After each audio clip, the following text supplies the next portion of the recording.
किसी छोटे से गांव में एक साधारण किसान रहता था।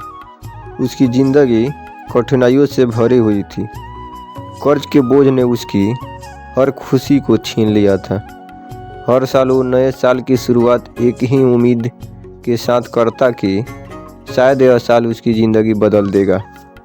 लेकिन 31 दिसंबर की रात जब पूरा गांव जश्न मना रहा था, तब अकेले अपने खेत में बैठा था। उसकी आंखों में आंसू थे और मन में ढेर सारे सवाल। क्यों मेरे ही मेहनत का फल मुझे नहीं मिलता? क्यों मेरे सपने अधूरे रह जाते हैं? उसी समय उसका 10 साल का बेटा उसके पास आया। उसने एक टूटी हुई पतंग पकड़ी हुई थी। उसने कहा, पिताजी देखो, ये पतंग कितनी सुंदर थी, लेकिन टूट गई। क्या इसे ठीक कर सकते हैं? उसने उसे ध्यान से देखा और जवाब दिया, बेटा, यह पतंग अब उड़ नहीं पाएगी। उसका बेटा मुस्कुराया और बोला, पिताजी, आप कहते हैं कि मेहनत और विश्वास से सब कुछ संभव है। क्यों ना इसे ठीक करने की कोशिश करें?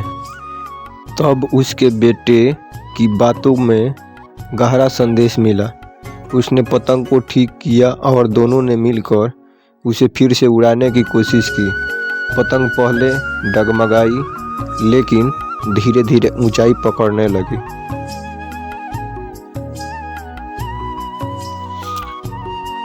उस पल का एहसास हुआ कि जिंदगी भी इसी पतंग की तरह है। टूटने और गिरने के बाद भी अगर हम कोशिश करें तो इसे फिर से ऊंचाई तक पहुंचाया जा सकता है।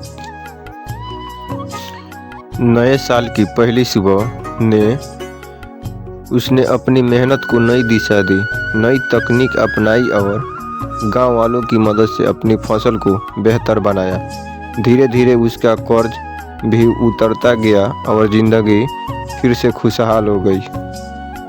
नई शुरुआत का मतलब सिर्फ तारीख बदलना नहीं है, बल्कि अपने नज़रिए को बदलना है। ज़िंदगी में चाहे कितनी भी मुश्किल आए, कभी हार मत मानो। विश्वास और मेहनत से हर मुश्किल पार किया जा सकता है।